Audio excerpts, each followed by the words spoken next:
At 8:37, 30 degrees. Gerald Celente is one of the smartest guys out there when it comes to predicting economic developments, trends. He's publisher of the TrendsJournal, was accurate in predicting the S&L crisis back in the late 80s, the dot-com bubble, the financial meltdown bubble.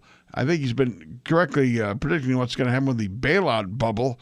But Gerald Celente also spent time 30 years after the assassination of JFK with former Governor Connally, who was in the car that day and was shot that day, going back to the scene for the first time since the shooting. And Gerald Celente joins us now to tell us about that conversation. Good morning, Mr. Celente. Good morning. Well, it's great to have you on, and that fascinates me. What can you describe about that time you spent with John Connally? Well, what happened was I had written Trend Tracking back in 1989, and I met Connally in October 25th in 1992. It was just weeks before the presidential election. And in Trend Tracking, I had forecast a new third party, and for some reason I mentioned Ross Perot as a type of political maverick that the country was looking for. I remember when I wrote that, nobody was saying this kind of thing. So Connally wanted to meet me and to find out why I did this and what I saw coming. So he invited me to lunch, and I flew down to Dallas to meet him. There were other people with me that day. There was a fellow by the name of John J. Hooker from Tennessee, and he had just run for governor and just barely lost. And he was a gadfly against all this government waste and spending, but he was also the guy that put Ross Perot together with Larry King.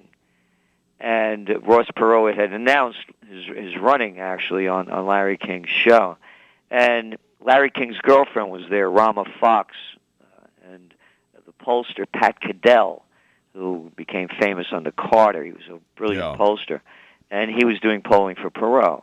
So we're having lunch at the Anatole, and Hooker says, "Oh, the limousine's waiting." And Nellie comes down, his wife comes down from upstairs from their room, and we pile into the limousine. We're parked out in front. And as you mentioned, it was his first time back, and they didn't come back for when they turned it into a museum.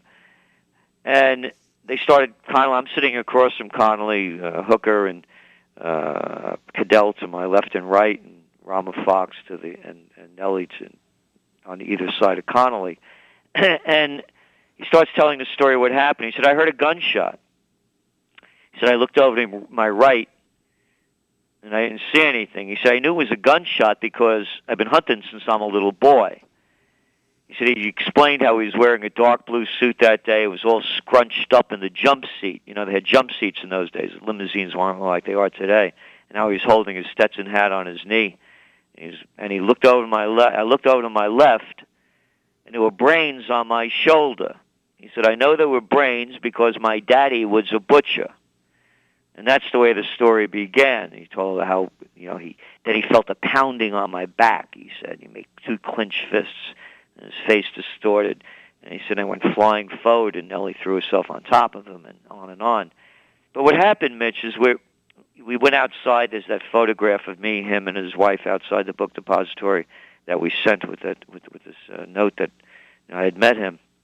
And we get back in the car, and I'm looking at him, and it hit me. When we had lunch, by the way, my first feeling that went over me as he was talking was embarrassment. I had never met him before. I only knew him from the media. And I was embarrassed that I prejudged someone I didn't know because everything that he was saying was so powerful. I was cutting off the other people from talking because I wanted to hear what he had to say. And as I'm looking at him in the car, I realized that he was a dying man. He had his lung condition was acting up again, and they had him on heavy doses of prednisone. The reason I knew it is because I watched my father die the same way. May his soul rest in peace. He had asbestos poisoning from working in the shipyards, and they had him on heavy doses of prednisone. And they had these big purple splotches that were all over his hands and arms. And that's what Connally looked like. He had these big purple splotches from these heavy doses of prednisone. Well, going back into the Anatole Hotel, And he stops me, and he looks at me, and he said, I read your book, Trend Tracking. He said, it's a fine piece of work. He said, and I know your heart's in the right place. He said, well, you don't have a clue what's going on in government. And neither do the American people. Because if they did, there'd be a revolution in this country. Now, this was, again, in October of 92. He dies in June of 93. And we had stayed in contact up until April. He became very ill after that. So here I am with this guy who's, not only was he the governor of Texas as a Democrat when he got shot in the back, he was also the Treasury Secretary under Richard Nixon. Yeah. And he also, this is a time when the United States goes off the gold standard. And by that time, it was 20 years ago, I had been around government long enough, and I'd been, I'd pretty skeptical of what was going on. I'd already been a political atheist. I don't believe in the political parties. And coming from Connally, what he was saying, and again, this is at a time, when America was, it was still pretty high. The Cold War was over. We're on the beginning of the digital revolution. And if I didn't say there'd be a revolution, it was pretty shocking.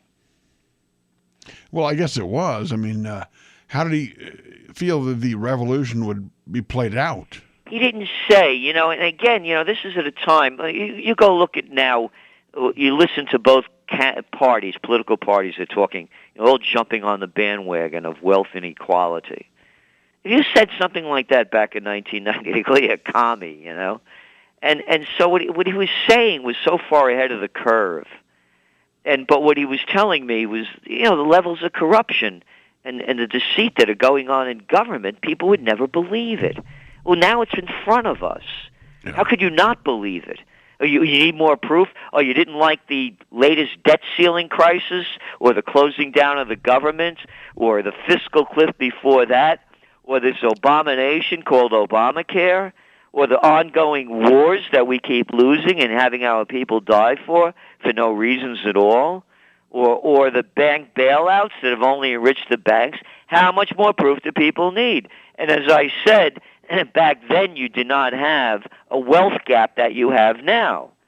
And people are losing everything as they were now. So I really believe that revolution that he was talking about is really becoming more and more a possible reality. And hopefully it's not violent. Well, if it isn't violent, then it would be democracy. So don't you advocate voting every incumbent out? To me, this is not a political system. It's a mob. It's a gang. You could call them the Bloods of the Crips. You could decide to call them the Republicans and the Democrats. They don't represent us. I believe that I stand with the Founding Fathers. And the Founding Fathers were against political parties. These are not parties, they're mobs. This is not campaign financing, it's bribes and payoffs. And anybody running for office should not be involved in a political party. They should be non-affiliated. They should be representing the people. So what's our short-term fix? Vote for third-party candidates? If there are any, it's almost impossible. I'm going along, my slogan, stay home, don't vote. If we got 20% of the people only voting, we could call this thing as illegitimate as it is.